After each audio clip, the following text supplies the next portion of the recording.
aujourd'hui, on va parler donc de Lightning Network et de Bitcoin, et notamment surtout des animations et des initiatives communautaires. Mais avant, j'avais besoin d'avoir un premier chiffre, c'était quel est le prix du Bitcoin aujourd'hui? Donc vous avez plus ou moins tous répondu. Et donc on peut voir que vous êtes majoritairement tous d'accord entre vous quand même. Donc entre 5 000 et 5 500 $. Il est à 5 400 $, je crois à peu près, de ce que j'ai regardé avant de venir au Meetup. Donc vous avez tous bon. Ce qui est intéressant à noter ici, c'est qu'on connaît tous le prix du Bitcoin en fait dans cette salle-là. C'est-à-dire qu'aujourd'hui, Bitcoin c'est financier, mais c'est aussi technologique, mais c'est aussi une adoption. C'est-à-dire que Bitcoin doit être utilisé pour pouvoir continuer à survivre, mais la plupart du temps, ce que les gens connaissent, c'est son aspect financier. On a tous une application sur notre téléphone pour savoir quel est le prix du Bitcoin, pour recevoir des alertes, pour savoir quand est-ce que notre altcoin préféré elle va faire un pump ou elle va faire un dump pour pouvoir acheter et revendre. Mais finalement, il n'y en a pas tant que ça qui s'intéressent à qu'est-ce que la communauté construit autour de ces crypto-monnaies et comment est-ce que cette communauté avance petit à petit vers l'adoption. Et donc, c'est ce que je vais essayer de vous présenter aujourd'hui. Et je vais essayer de vous intéresser un peu plus à cet aspect qui est un peu plus méconnu, donc de Bitcoin et de Lightning Network. Je ne vais pas rentrer dans les spécificités techniques parce que ce n'est pas du tout le sujet d'aujourd'hui, mais je vais juste vous présenter rapidement comment ça marche pour que vous puissiez comprendre l'intérêt qu'il y aura derrière sur certaines applications. Donc là, je vous ai fait un petit jeu de rôle entre Satoshi et Roger. Et donc, ils regardent la nouvelle saison de Game of Thrones qui est en train de sortir.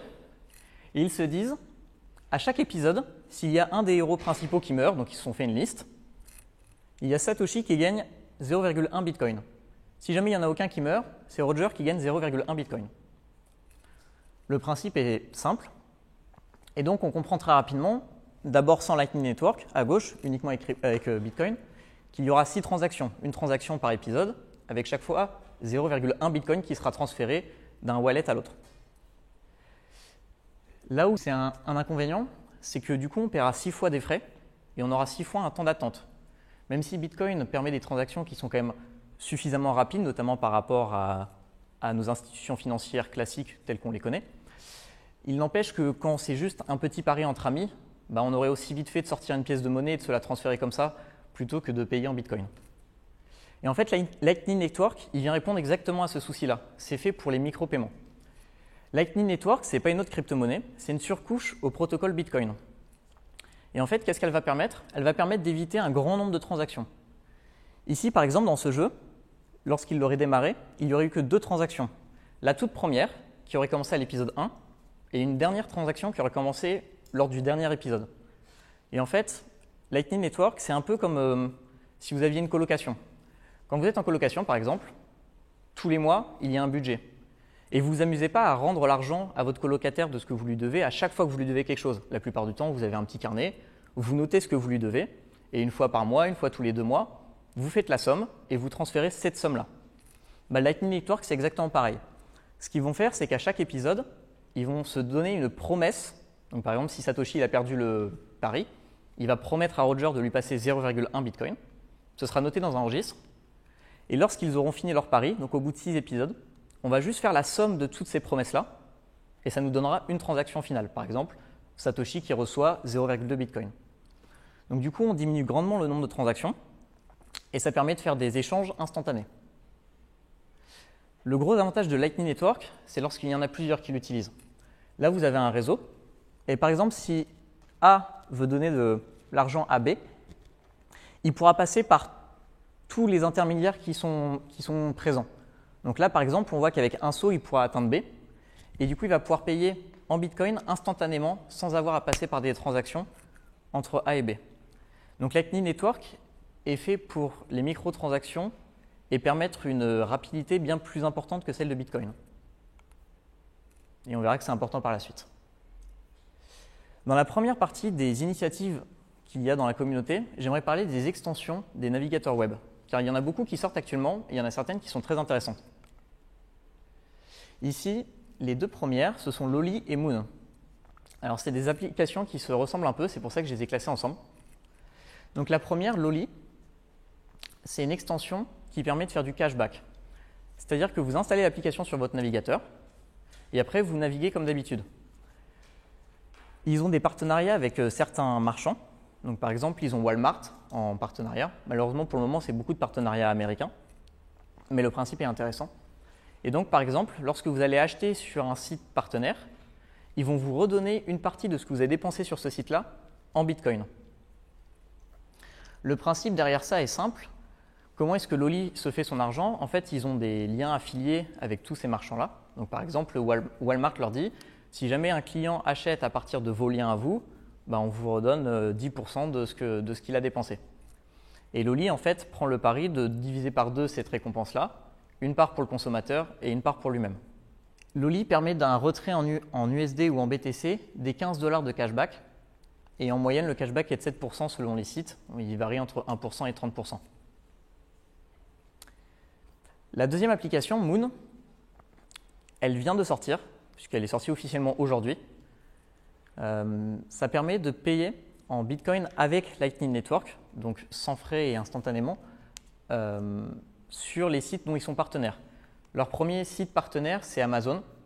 Donc c'est quand même un site conséquent et ça touche quand même une population qui est extrêmement grande. Ça veut dire qu'aujourd'hui, tous les utilisateurs, notamment américains, s'ils installent cette application-là, Moon, ils peuvent payer n'importe quel article sur Amazon directement avec des bitcoins et avec Lightning Network. Ce qui est intéressant derrière ça, c'est qu'aujourd'hui, lorsqu'on achète du bitcoin, on a l'impression que c'est un peu un circuit fermé. C'est très compliqué de le repasser en dollars pour pouvoir après l'utiliser ou de trouver juste des marchands qui l'acceptent.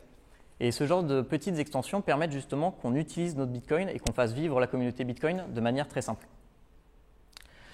Moon, pour leur système économique, puisqu'il faut quand même qu'il soit rentable derrière tout ça, ils ont décidé de ne pas faire payer le consommateur, l'utilisateur, mais de faire payer Mastercard et Visa. Parce que Amazon.com, évidemment, n'a pas accepté de recevoir de crypto pour le moment. En fait, ce qui se passe, c'est lorsqu'on paye en crypto sur Amazon, Moon va convertir cela en USD auprès de Mastercard ou de Visa et ils négocient des tarifs préférentiels auprès de Mastercard et de Visa justement pour se faire leur marge. Une deuxième extension qui est sortie il n'y a pas très longtemps, c'est Tippin.me.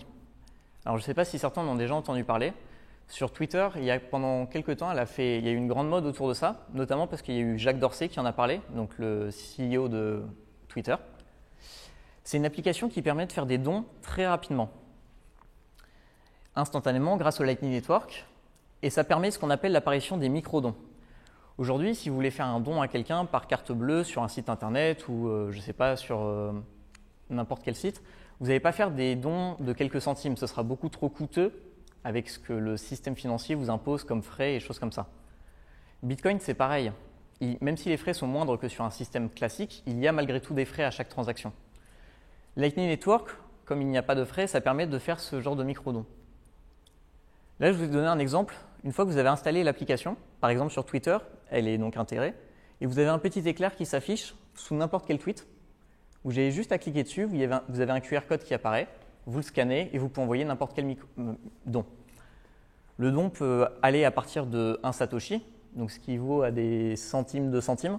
Et donc ça permet justement des dons qui sont bien plus petits que ce qu'on peut faire aujourd'hui avec nos systèmes actuels.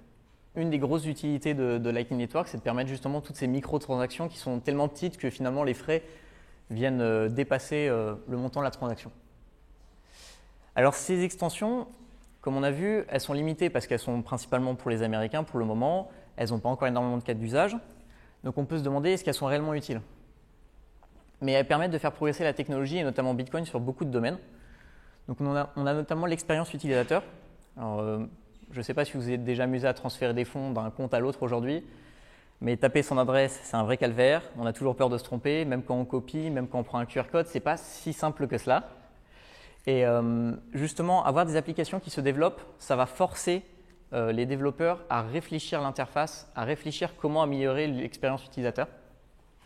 Et ça permet aussi de tester le protocole Bitcoin lui-même et sa surcouche Lightning Network. Juste dans la salle, qui était déjà dans l'écosystème et qui manipulait des bitcoins en décembre 2017? En décembre 2017, si vous vous souvenez, on a tous connu cet effet de surcharge, puisqu'il y a eu un gros bump. Il y a tout le monde qui a voulu venir. Et on s'est rendu compte à ce moment-là que Bitcoin n'était pas suffisamment scalable. Et on a eu des temps d'attente qui pouvaient être extrêmement longs en fonction des frais qu'on avait mis dans nos transactions. Et finalement, c'est ce genre de crash test qui permet d'améliorer le protocole. Mais avec ce genre d'application, ça nous permet justement de le tester en continuité, de l'améliorer petit à petit sans avoir à en arriver à un décembre 2017 justement. Deuxième type d'animation qui existe dans la communauté. Est-ce que quelqu'un a entendu parler de Satoshi's Treasure Hunt ici? Personne? Est-ce qu'il y a des amateurs d'énigmes dans la salle? Est-ce que vous voulez avoir $1 million dans la salle? Satoshi's Treasure Hunt. Alors c'est un événement qui s'est lancé extrêmement récemment. Je crois qu'il a moins d'une semaine de vie. C'est une chasse au trésor avec un portefeuille qui contient environ 200 bitcoins aujourd'hui. Ce portefeuille, pour y accéder, il faut avoir la clé privée. Et la clé privée a été divisée en 1000 fragments. Et les fragments vont être donnés au fur et à mesure dans des énigmes.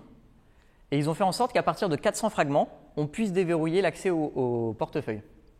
Et donc du coup, ça va être une grande course pour savoir qui est-ce qui va réussir à réunir les 400 fragments au premier pour débloquer le lot, donc 200 bitcoins, qui fait environ $1 million aujourd'hui. Cette initiative a vu le jour très récemment. Comme vous pouvez voir, les premiers indices ont été révélés le 16 avril. Et pour le moment, elle n'est pas encore très connue. Il y a encore très peu de monde qui sont dessus. Ils sont sur Twitter et ils ont un site, Satoshi's Treasure Hunt. Donc il n'y a que 4 fragments qui ont été révélés. Et les énigmes sont diverses. C'est-à-dire que les 3 premières énigmes, comme il y a écrit, c'est Geostationary Orbit. Ils ont donné des coordonnées GPS. Il y avait des coordonnées GPS aux États-Unis, il y en a eu au Japon et il y en a eu en Corée. Et en fait, les participants devaient aller sur place pour récupérer un QR code qui leur donnait un fragment de clé. Le quatrième indice, c'était pour Pâques. Il y a eu un GIF avec un lapin qui est apparu. Et en fait, dans le GIF, quand on arrivait à arrêter suffisamment sur la bonne frame, on avait des lettres qui pouvaient apparaître. Et lorsqu'on remettait tout ensemble, on avait encore un fragment de clé qui apparaissait. En fait, l'équipe a très peu communiqué pour le moment dessus. Ils divulguent ça un peu quand ils en ont envie. On n'a pas l'impression qu'il y ait une fréquence régulière sur comment ils le font. Après, ça date du 16 avril, donc c'est encore très récent. Mais pour l'instant, c'est absolument pas. C'est pour ça que j'ai mis que ça va être un marathon. C'est parce que aller réunir les 400 fragments, ça va demander du temps. Après, on peut se demander si c'est seulement un jeu. Parce que bon, l'enjeu, il est important. $1 million, c'est quand même pas rien. Mais surtout, ça demande différentes choses, notamment des compétences, et des compétences d'équipe. Parce que, enfin, je ne sais pas pour vous, mais moi, aller aux États-Unis, au Japon et en Corée dans la même semaine pour aller récupérer 3 fragments de clés, c'est pas possible. Mais si je veux être le premier à avoir mes 400 premiers fragments de clés, je n'ai pas le choix. Donc la première compétence, ça va être de travailler du team building, de se mettre en équipe. Ce n'est pas du tout un événement qui est fait pour être fait en solitaire. Le troisième truc important, c'est les règles qui sont très limitées. La première règle, c'est que les fragments de clés, une fois qu'on en a trouvé un, il n'est pas perdu. Tout le monde peut avoir le premier fragment de clé, tout le monde peut avoir le deuxième fragment de clé. Et donc tout le monde pourrait arriver avec 400 fragments de clé en même temps. Mais c'est à peu près la seule règle qu'il y a en fait. Ce qui veut dire qu'ils ont implicitement dit qu'on avait le droit de tricher ou qu'on avait le droit d'utiliser toutes les méthodes qu'on voulait pour obtenir nos fragments de clé. Et notamment les 3 premiers fragments de clé qui étaient aux États-Unis, au Japon et en Corée, la première personne qui les a trouvés, il les a trouvés en même temps. Et c'était un développeur qui a développé un script qui a permis de tester toutes les combinaisons possibles et qui a fini par trouver les 3 clés. Mais l'équipe l'a félicité en disant que ça faisait partie des choses qui étaient correctes parce que ça développait les compétences en cryptographie et qu'il n'y avait strictement rien contre cela. Et enfin, il y a des connaissances qui sont attendues. Le premier message pour lancer l'événement a été lancé par une liaison satellite avec Blockstream Satellite. Et donc finalement, il n'y a que ceux qui l'utilisent et qui le connaissent qui ont pu être informés au départ que la chasse commençait. Et enfin, Shamir, pour le moment, c'est le cryptage qui permet de séparer une clé en plusieurs fragments. Donc qui a permis de séparer cette clé-là en 1000 fragments et qui en nécessite que 400 pour la reconstituer. On ne sait absolument pas les prochaines compétences que cela va requérir, mais ils nous ont dit que ça allait être très varié. Et ça, c'est des événements qui permettent de faire vivre la communauté. Pas toute la communauté, mais en tout cas une certaine partie qui s'y intéresse. Pour l'instant, ça pourrait être un scam. Les personnes qui se sont engagées derrière semblent dire que ça ne serait pas un scam. Si je ne me trompe pas, il y a le cofondateur de ZEC qui est derrière, de la crypto-monnaie ZEC. Ils sont 18 en fait à être derrière. On a des informations en compte-gouttes. Pour le moment, il y a encore tout qui est extrêmement mystérieux. On attend de voir ce que ça va donner. Pareil, autre événement, est-ce que vous avez entendu parler de la Helen Trust Chain? Personne? C'est un événement qui a été lancé par par quelqu'un de Twitter qui s'appelle Odolnote, qui s'est dit un jour, tiens, j'ai envie de tester Lightning Network, voir à quel point c'est efficace et à quel point on peut se faire confiance entre personnes. Et du coup, il a dit, je vais envoyer 100 000 Satoshi à un inconnu. Et cette personne-là, je vais lui demander d'envoyer 100 000 Satoshi plus 10 000 qu'il aura rajouté de sa poche à un autre inconnu, qui recevra 110 000, qui rajoutera 10 000 Satoshi et qui l'enverra à un autre inconnu. L'objectif, c'était de voir à partir de quand est-ce que la confiance était rompue et de s'amuser à faire des micro-paiements avec Lightning Network. 10 000 Satoshi, pour que vous vous rendiez compte, ça vaut à peu près 50 centimes. Donc les sommes qui étaient mises en jeu n'étaient pas énormes, mais le but, c'était justement de se partager comme ça, petit à petit. C'est une torche qui a finalement pris un enjeu bien plus important que ce que Odolnote avait envisagé, je pense, au départ, puisque finalement, ça s'est transformé en une torche sans frontières, mais géographique, politique, mais aussi religieuse et économique, et on va voir pourquoi. Alors tout d'abord, géographique. Chaque point, ce n'est pas à chaque fois que la torche est arrêtée, c'est chaque pays différent dans le monde dans lequel la torche est arrêtée. Il y a un moment, les gens s'amusaient à essayer d'envoyer ça à des gens qui étaient dans des pays où on n'avait pas encore visité avec l'Island Trust Chain pour essayer de parcourir le monde entier. Politique, alors là, vous avez le drapeau de l'Iran, qui est un pays qui est sous embargo financier, économique, où en politique, on essaie de traiter le moins possible avec eux, notamment parce que les Américains sont contre eux. Et avec la Island Trust Chain, ils ont voulu prouver que justement Bitcoin n'avait pas de frontières et qu'on pouvait aller partout sans se faire censurer. Donc du coup, ils ont fait exprès d'envoyer la torche justement en Iran pour montrer que avec ça, on pouvait dépasser tous les États. De la même manière, peu après, il y a eu le principe religieux qui est arrivé puisqu'ils se sont amusés à faire passer donc, la torche de Israël directement à Palestine, montrer qu'on pouvait aller au-dessus de tous les différents et qu'il n'y avait vraiment aucune frontière. Et enfin, économique. Ça, c'est quelques personnes qui ont reçu la torche sur Twitter. Donc Jacques Dorsey, Elizabeth Stark, Andreas Antonopoulos et Justin Sun. C'est juste un petit échantillon. C'est des noms qui, au moins certains, doivent vous dire quelque chose. De toute façon, j'ai mis leur titre à côté. C'est pas n'importe qui. Ils ont accepté de jouer le jeu, et ce qui était très intéressant. Et en fait, à un moment, on a eu peur que la torche finisse par devenir élitiste, dans le sens où finalement, ça va être les gens les plus puissants qui allaient se la passer entre eux. Et finalement, pas du tout. Ça a été donné à un peu tout le monde, et notamment beaucoup de passionnés inconnus. Et donc, il y a Rémi, ici présent dans cette salle, qui est derrière la caméra, qui a reçu la torche une nuit. C'est ce qui était intéressant dans cette animation communautaire, c'est que finalement, c'était vraiment toute la communauté qui pouvait participer. Et n'importe quel passionné, il suffisait que il cherche à l'obtenir et il pouvait aller la chercher. Cette animation aurait été impossible sans Lightning Network, puisqu'on passait des transactions qu'on augmentait à chaque fois de 50 centimes, ce qui est un montant très faible. Et aussi, on avait plusieurs échanges par heure de la torche, notamment dans les premiers temps. C'est-à-dire que la torche pouvait passer dans les mains de 5, 6, 7 personnes au sein de la même heure. Et aujourd'hui, c'est très compliqué avec Bitcoin de pouvoir faire ça. Et donc, c'était tout l'intérêt de Lightning Network. Et c'était ce qu'ils voulaient faire à la base, c'était montrer que justement, c'était opérationnel aujourd'hui. L'image à droite a été composée à partir des avatars de tous ceux qui ont reçu la torche. Voilà. On peut s'amuser à zoomer. Je n'ai pas mis l'image ici, mais il y a Rémi qui est présent dans cette image-là. Je vais vous parler d'autres initiatives qui sont plus petites, mais qui méritent malgré tout un petit mot. Alors à gauche, Notre-Dame des cryptos. Donc bon, vous êtes tous au courant de ce qui se passe avec Notre-Dame de Paris. Et il y a 3 acteurs français qui ont décidé de s'associer. Donc Grégory Raymond, qui est journaliste pour Capital. David Princet, qui est avec le Cercle du Coin.